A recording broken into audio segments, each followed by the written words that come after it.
Good morning, students. In the last class, we have discussed about the function of stem and even brief introduction of the functions of the leaves. Leaves carry out photosynthesis and transpiration. Transpiration is losing of water by the leaves in the form of vapor, water vapor.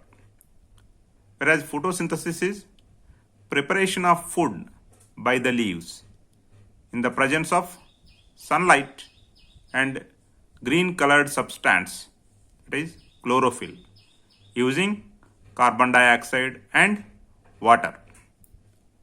What is photosynthesis?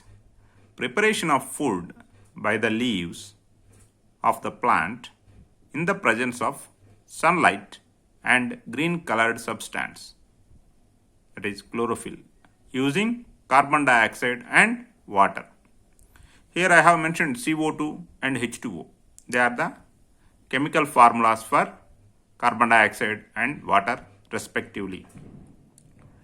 During photosynthesis, a particular gas is released, that is oxygen. So oxygen is given out in photosynthesis. Which gas is released or given out during photosynthesis?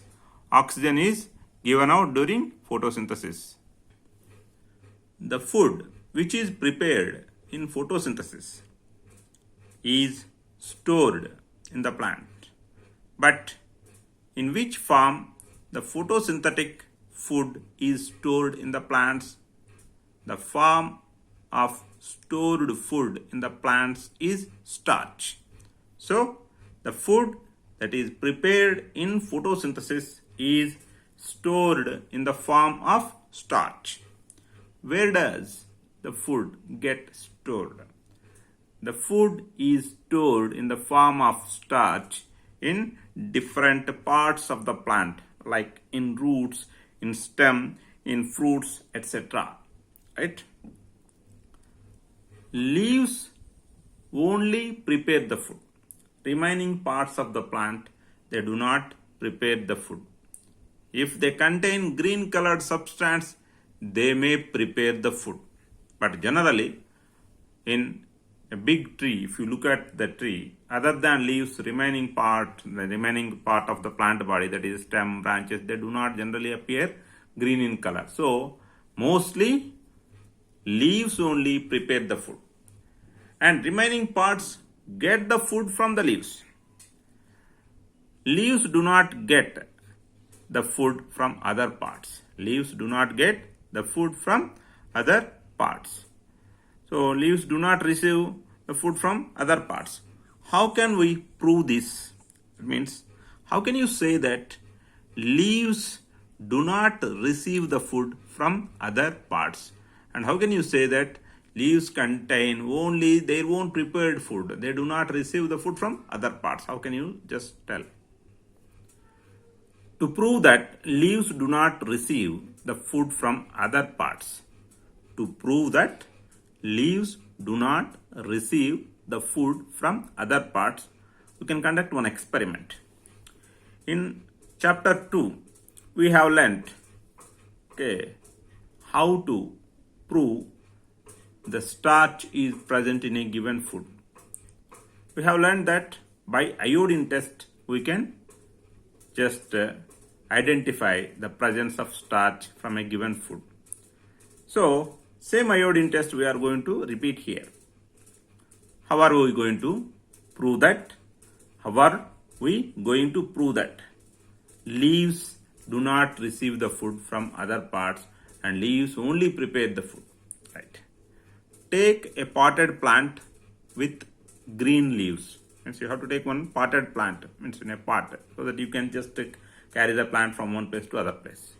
The plant must contain green color leaves, right? Now keep this potted plant under dark for about a period of 2 to 3 days, so that whatever the starch that is present in the leaves, it will be getting completely consumed by the leaf. Okay, right? Why you have to keep the plant under the dark? Because how food is prepared? By photosynthesis in presence of sunlight. So when you are making the plant when you are making the plant not going to get any sunlight, when you are making the plant not going to get any sunlight, then the leaves cannot prepare the food. So if already stored food is there, that is consumed. Okay. So you are keeping the plant with green color leaves in the dark room for how many days? For about a period of 2 to 3 days. So that entire food that is stored in the leaves will be consumed. And we know that leaves do not receive food from other parts, right? And we are trying to prove it. Now after these 2-3 days keeping the plant under dark room, you are taking out the plant. Now take out the plant and cover only a portion of leaf. You just choose any one leaf, big leaf, and half the part of the leaf you just cover it with a black colored cloth or paper, something. So that why black color? Black color, it does not allow sunlight to go through it. Black color does not allow the sunlight to go through it. So you are covering a portion, only a portion of that leaf with a black paper. Now keep this plant under the sunlight for about a day, only one day, not more than that. Okay, right? Not even one day, about a period of 6 to 8 hours.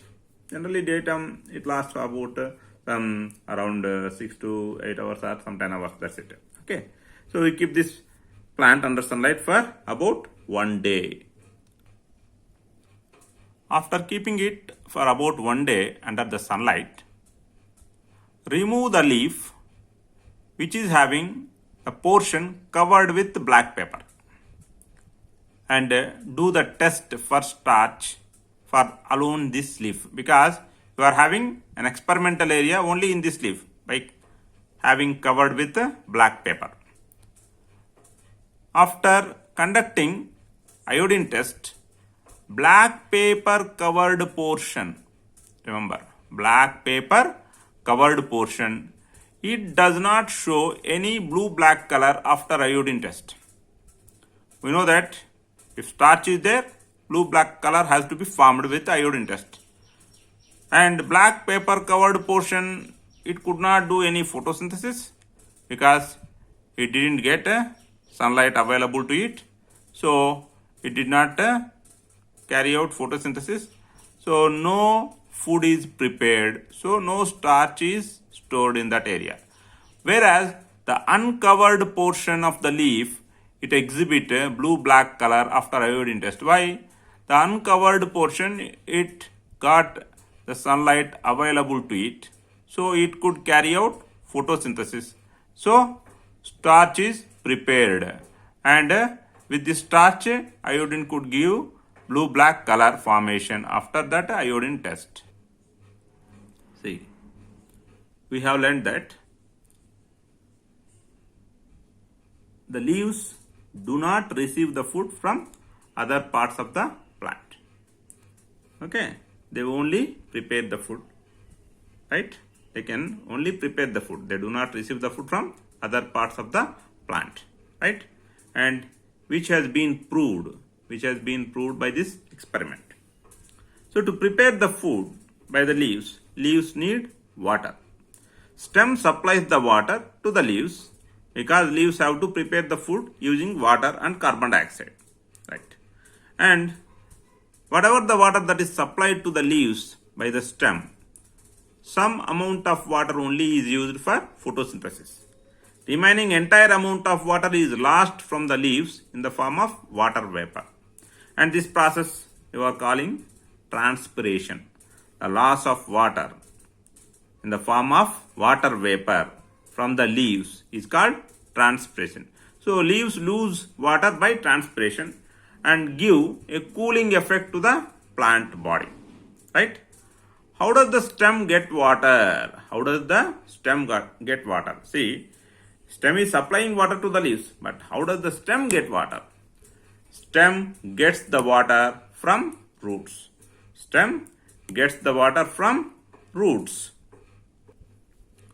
Then what is root? Stem gets the water from roots. Then what is root? Root is the part of the plant which is present in the soil. Stem is generally part of the plant which is present above the soil, above the ground. Whereas root is the part of the plant which is present in the soil. In the soil. Don't write under the soil. Okay. Otherwise you have to write underground. But you should not write under the soil. You have to write either underground or in the soil. Root is the part of the plant which is present in the soil. And what is the role of this root? It absorbs water and dissolved minerals in the water from the soil. Root absorbs water and dissolved minerals in water from the soil.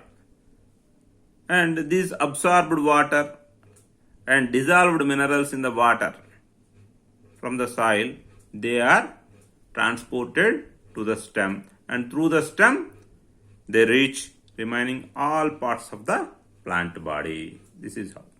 But how many types of roots are there in the plants? We have learned there are different types of plants. Do all of these plants have same type of roots, or do they have different types of roots? We have learned that plants have got the leaves with different venation, leaf venation, reticulate venation, parallel venation. Is there any connection between this leaf venation and the type of root system? All these things we will learn in the next class. Thank you.